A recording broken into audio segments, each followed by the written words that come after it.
I'm here with Evelyn, homeschool mom to four boys. Yes. Four boys. Can you remind me their ages? Um, ooh, 20 months, almost 3, almost 6, and 8. Oh my gosh, Yes. wild. And I've been starting all of these with just how we met. And I'm trying to remember, I feel like all of the events kind of like blur together at some point. So I can't remember if we were like indoors or outdoors, but it was through the larger group with Megan, right? No, actually, we met, at the first time we met was at the Wild, and Free group. It was outdoors, and it was, I believe, at a outdoor, like, play area that had some tubes that went under. And that was the first time I met you because I remember your kiddo and my second were playing together really nice. And Oh, yeah, but then Wild and Free, the Friday? no, it was the original, like one of The the original first. oh, the original yes. It was one of the first Yes. you officially hosted With Lauren. with Laura. Yes. Yes. I was gonna say, I was like, "Oh my gosh, wait, Wild and Free," but I even forgot that we, like, were Wild and Free before we morphed out of that. Yes, there have been a lot of loops everywhere, but the reason that I remember is because we had our cousin's Wonderfold that is like almost a crib by itself. And I remember all the kiddos were just playing and trying to get toys from the baby in there. And so like that memory just kind of plays in my head. So And the that's why I remember. Transformers. You have the Transformers, Yes, which yes, yeah, yes, that's right. which now are in my house because, they were very loved. They're really great toys. Yes. Aw. Okay, so what was your life like not only before homeschooling, but just, like, before kids? Wow. Yeah. Before kids, let's see if I can remember. Um, it was just very mellow. So I nannied for a little while, so it wasn't like I was not familiar with kids. I kind of knew. It's kind of funny because looking back, I gave advice that I wish I could take back, like with the sleeping, the nursing, like some things that were just kind of so natural to me, and the moms would ask me like with what now I realize is emotional, like, connection to your kids, and in that time, I just kinda was really Mm. um, like, textbook answers, and so it was like, "Oh, my kiddo's crying, should I let them cry?" And I'm like, "Sure," and so, Yeah. like, I kinda wish I had more of the knowledge that I have now and take it back and just kinda give it back. That being said, like, I knew how to change diapers and things like that, so that was familiar to me. Um After I nannied, I started working. So I went to school for nutrition and dietetics. Mhm. And after I did that, I ended up working for a nonprofit for an advocacy for people with developmental intellectual disabilities, which was not the career path I was taking, but that's still where I'm at and kind of where my heart grew. Mm. Um, and so I think it was very career focused. I actually said a few times to my now husband that if he wanted to have kids, he should find someone else because I did not want any kids. Fast forward, I have four. Yeah. So, my life definitely took me a different direction. I didn't really realize I needed, Yeah. but once I had my first, I was like, I need more, and I didn't plan the homeschooling. Like with my first, I actually enrolled them to school, um, first daycare. Then I started hearing that you had to enroll them in like this really long list to get into a really good school. And so I was already planning like years ahead. I had already paid for like the first 3 months of daycare. And when I had him in my arms, I was like, I'm not going back to work and I can't take him to daycare. So I don't care if they keep the deposit. I Mm. can't do it. Like it was such a unseen, like I couldn't have imagined the experience that I had, and it Mhm. changed my world, and so yeah, very different. I had a very different independent, like, I'm doing what I want Yeah. lifestyle. Yeah. Were you a public school kid? I yes, well, y in parts of my life, I actually grew up in Colombia, Okay. and so I went to a Catholic all-girls school, Mhm. until I came to the US for 8th grade when I was 13, and Mhm. then I went to public school in Texas. What was the transition like between yeah.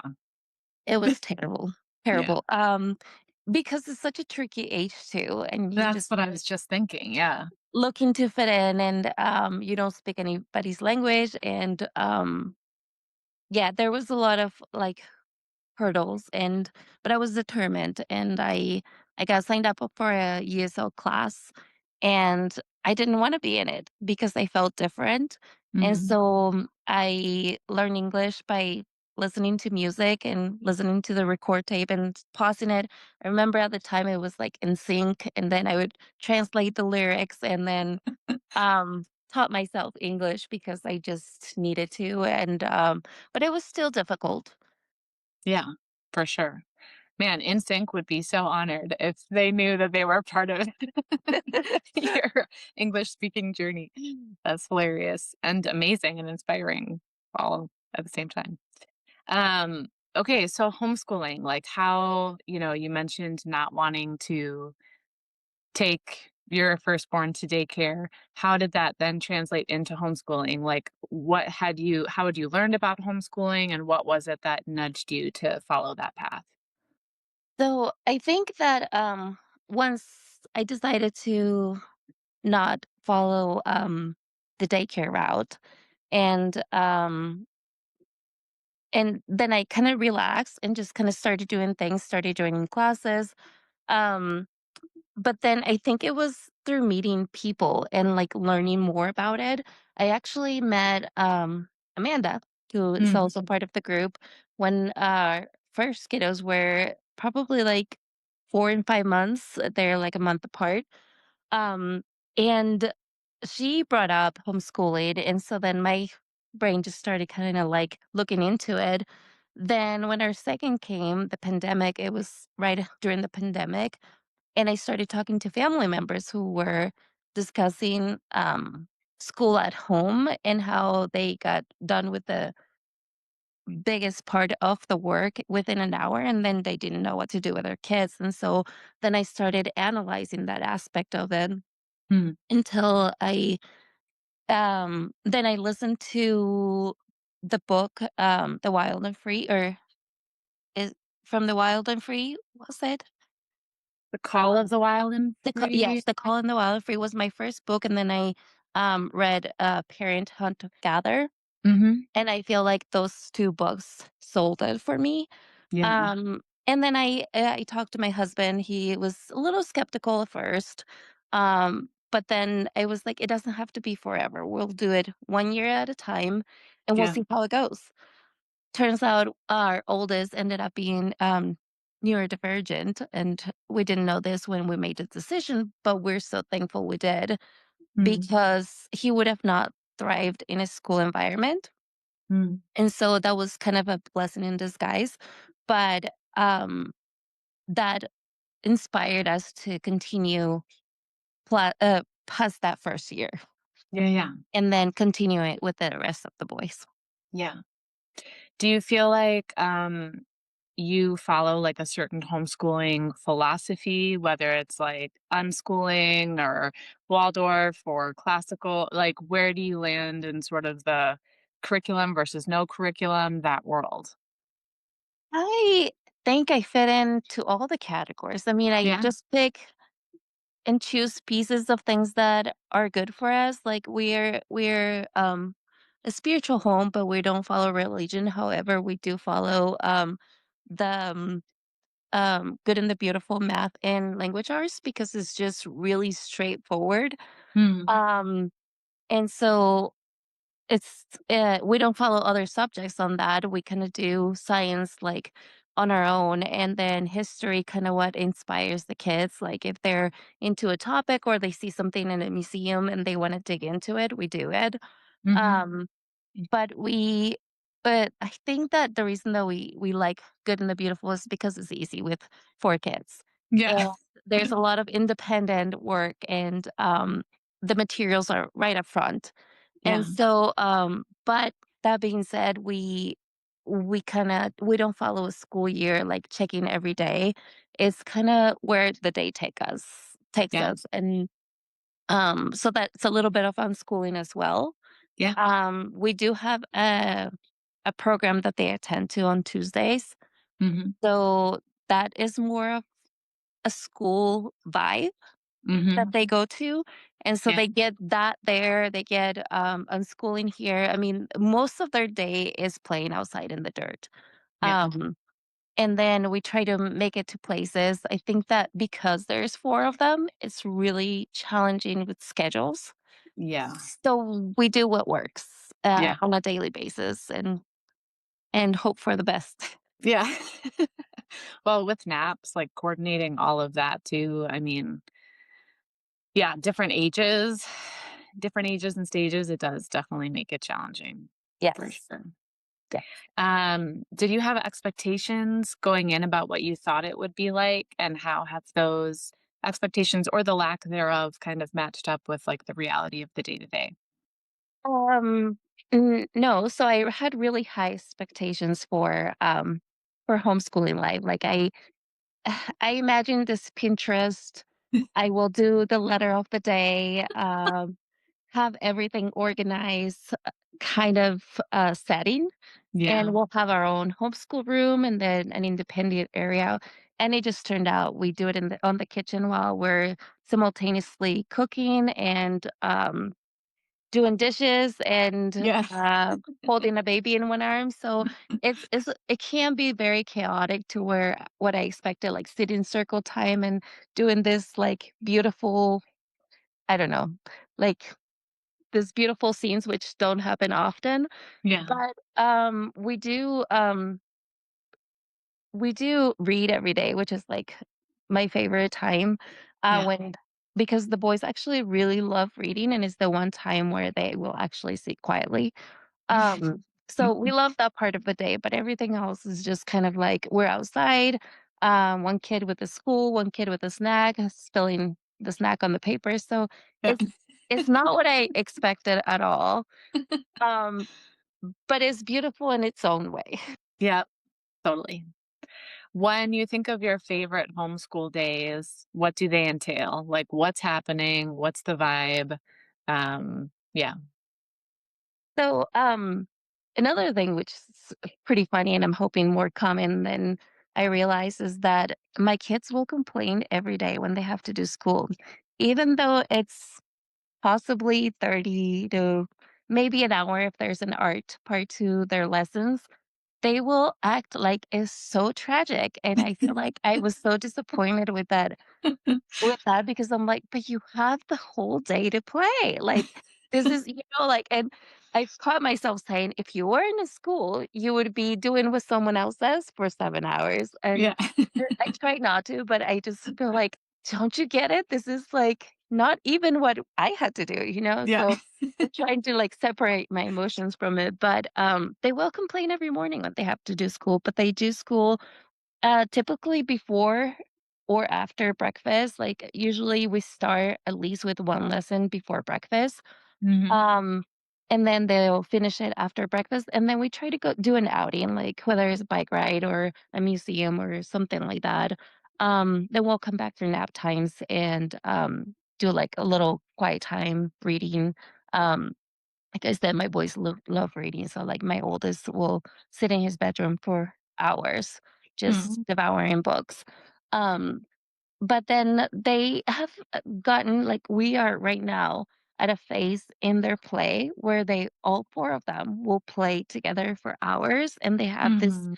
game where, like, all the pieces come together, like, my youngest loves dinosaurs, and he gets to be a dinosaur in the game, and my oldest is loving Sonic, so he gets to do Sonic, and then the Transformers come into the picture, Yeah. and so it's kind of, like, magical because it took a long time to get there to where they're all I mean, they will fight, and but it lasts longer than it ever did before, so we're a really, like, fun stage of play and Yeah, creativity. I love that. What about homeschooling stretches you the most? I think that falling behind or not doing enough, Mm. um, Like the there's feeling of it, like, or yes, the worry? Yeah. the worry, yes, like, I know that they're better in the atmosphere that they are and with the things that they're learning, Mhm. but I I get short fused when things are chaotic sometimes, and then I'm like, would they benefit from being somewhere else, or am I not teaching them enough, or like do they need so there's always like the what ifs and the questions that kind of play in the background. Yeah, Even though I know that this is the right choice for us, I feel like there's still that because you are the person who's responsible for their education, I feel like that's really heavy yeah, on days when you don't feel like you've done enough. yeah. I often wonder too, I'm like, do parents who send their kids to school have the same, like, doubts and questions? I I think in my head, I've told myself that they don't because they're not, like, thinking of the possibility of pulling their kid out of school, even though obviously a lot of people do that as well. But I just find that really interesting, the idea that, like, you know, I don't know, technically there's choice, well, not always, but in places where there is, like, the privilege of choice for people who are able to choose, I just wonder, you know, if those concerns are all over the map and we'd feel them regardless of whether we were homeschooling or not, or if it is really specific to being in charge of your kid's education and measuring yourself to, like, what most people are doing, if that makes sense? Yes, so I do work in the world um of so I continue working, and some of the work that I do is kids in the school system who have IEPs or 504s who have a developmental or intellectual disability.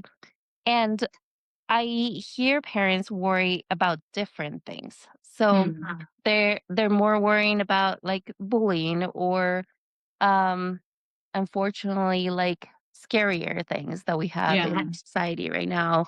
yeah, And they worry more about adapting. And so I think that they do worry. I think the worries look different.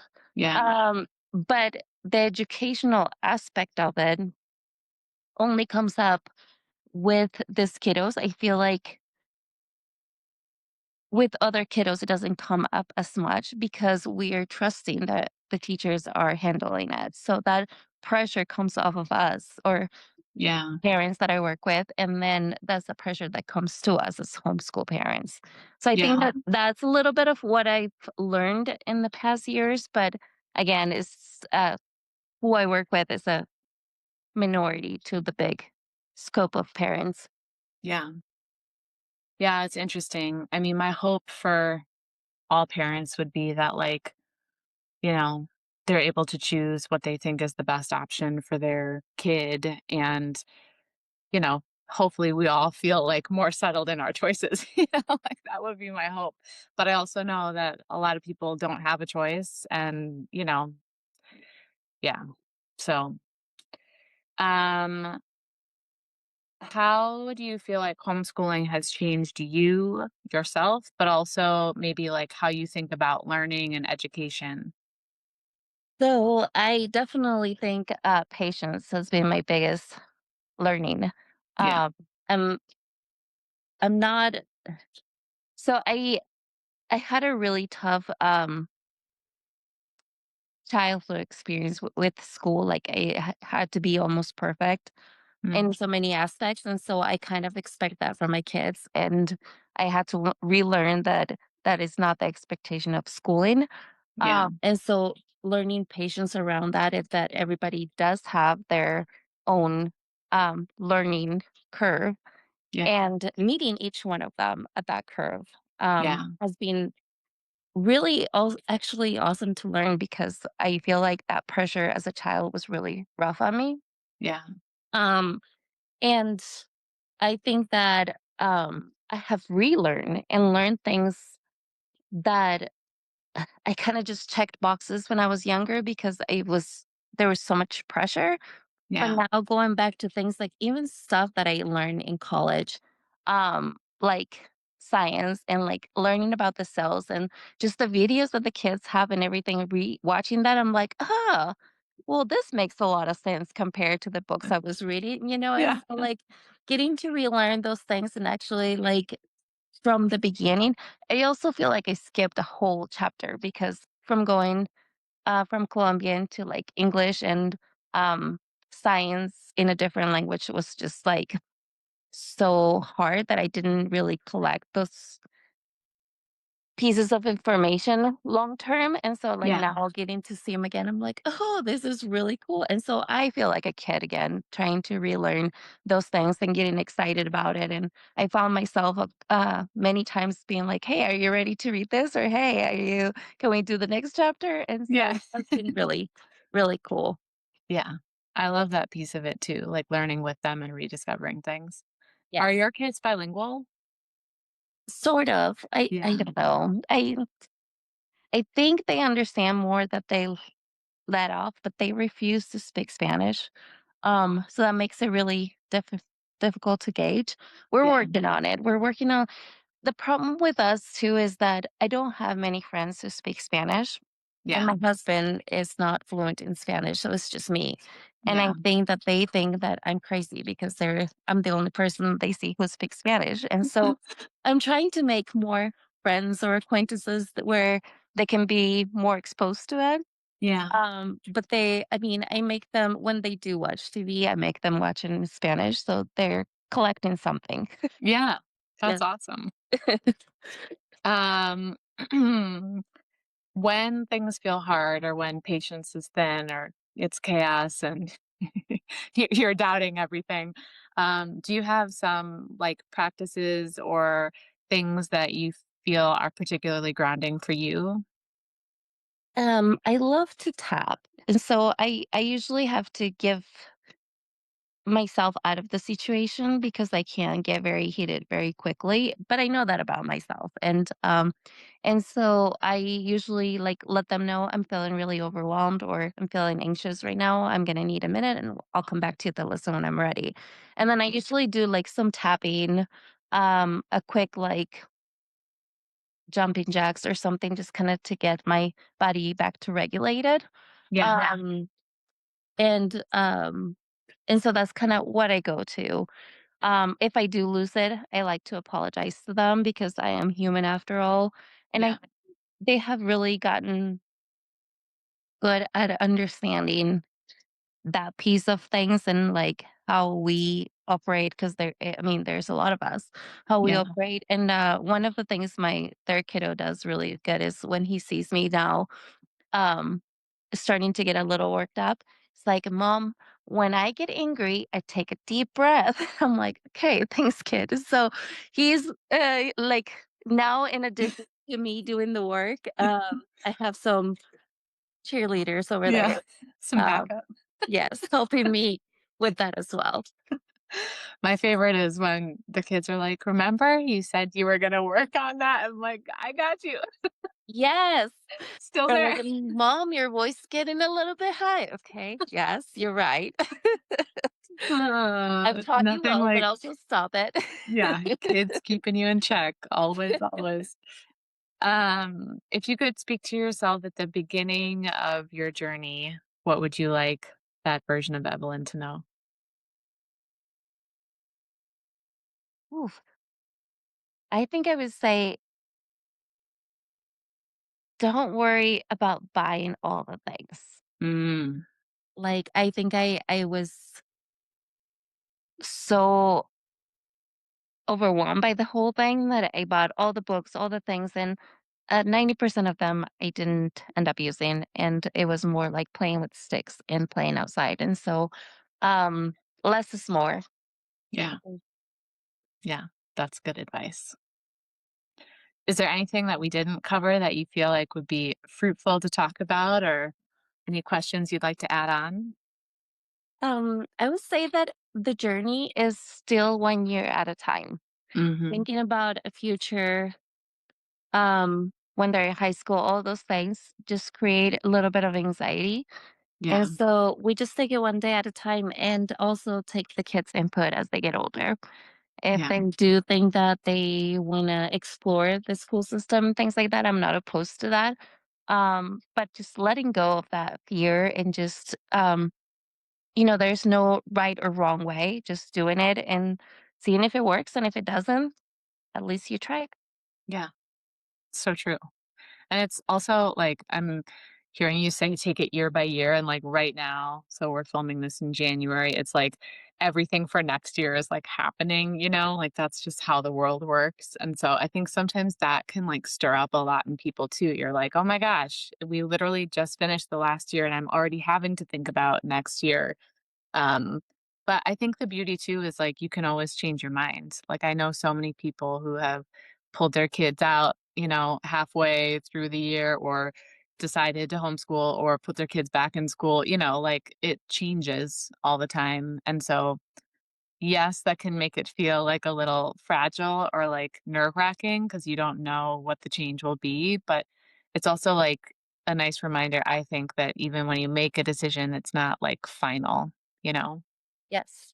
So, And day to day is not final.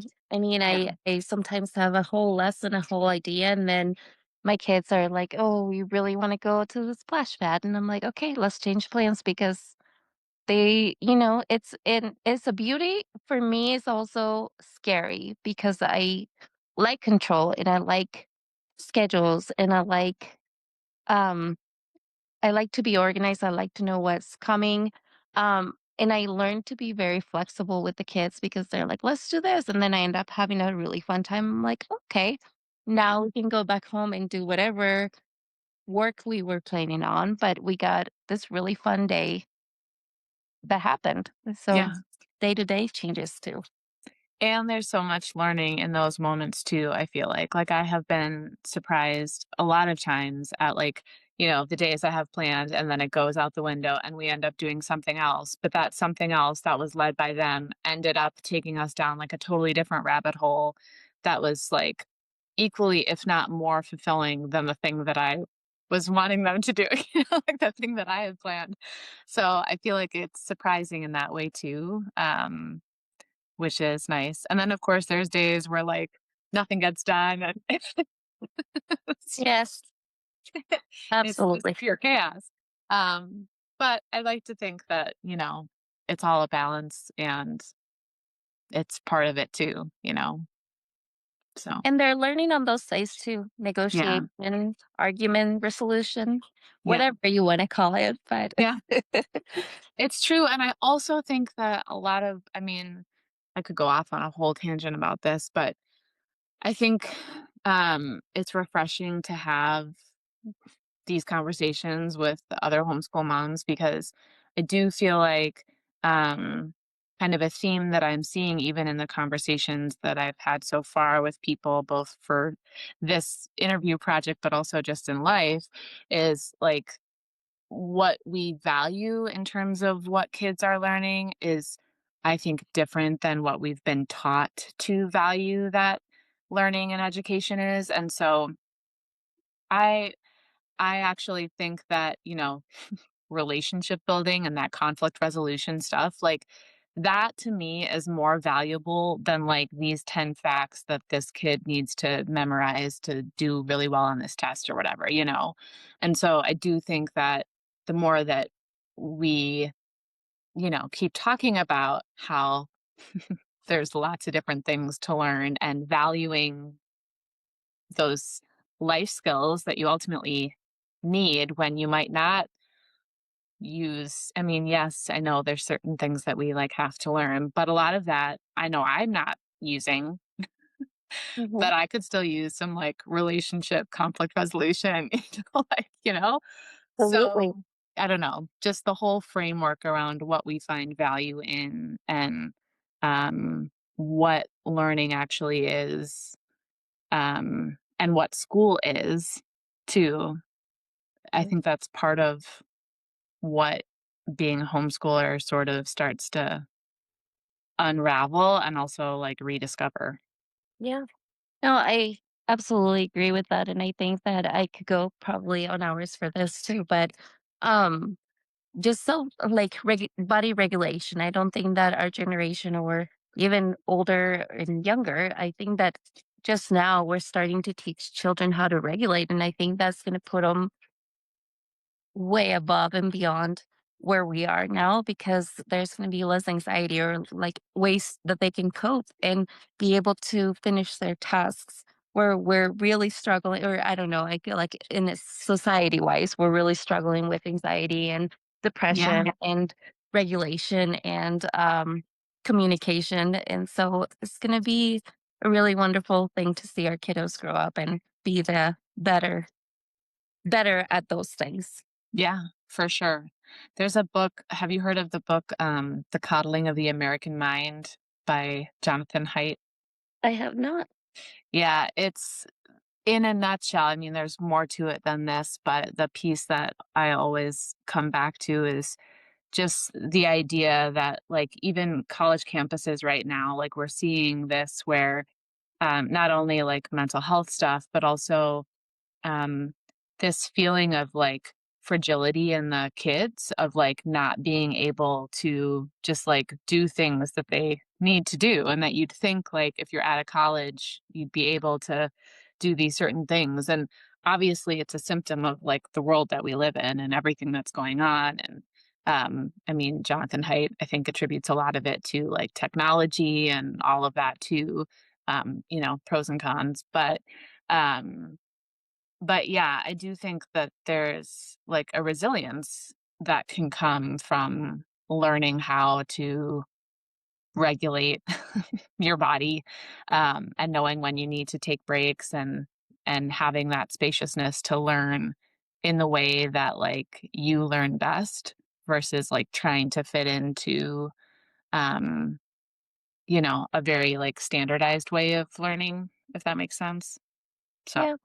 I think we were in many ways taught to disregard our intuition and our needs to fit a mold. And I yeah. feel like we're finally breaking up that, and it's a really great thing. That being said, will you send me a link to, or just the name so I don't forget to Yeah, look yeah. into it? Okay. Yeah, I will, for sure. Yeah. Alrighty. Well, it's awesome talking to you. Yes. Thank you for doing this. We were saying before we started recording, like, I've never spoken to Evelyn this long without, like, someone needing something. So, Yeah. selfishly, I'm really happy that I got to learn more about you and, yeah, your journey and into homeschooling and your journey before homeschooling too. And yeah, I hope now I just wanna talk to you more in real life. We'll be around. Yeah. Hopefully meet you soon. But it was wonderful. Thank you so much. Yeah, thanks for taking the time.